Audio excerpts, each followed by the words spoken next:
les cyclistes, on a l'habitude de dire aux sceptiques que lorsqu'ils regardent la voie ferrée du RER et qu'il n'y a pas de RER qui passe à ce moment-là, personne ne va dire « il n'y a jamais de RER sur cette voie ». Et bien c'est un peu le même principe pour les pistes cyclables. On n'est peut-être pas aussi nombreux que les voitures, mais on est de plus en plus nombreux.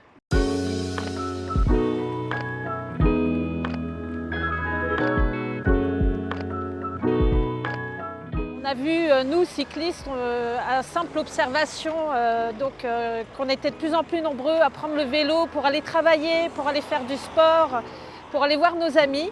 Et ce compteur va servir à objectiver davantage les déplacements à vélo. Alors c'est uniquement sur un axe, mais c'est déjà très bien. Et l'implantation, on l'a choisi derrière un feu rouge de façon à ce que les automobilistes qui sont pris dans les bouchons à l'arrêt au feu rouge puissent voir que quand même, au bout de tant de mois et de jours, ça fait plusieurs milliers de passages à vélo.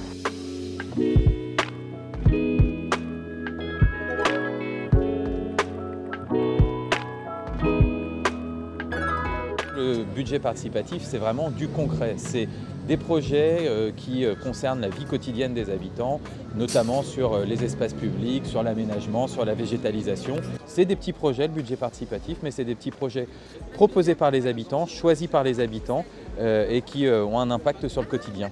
En 2023, on a réalisé un peu plus de 30% des projets lauréats.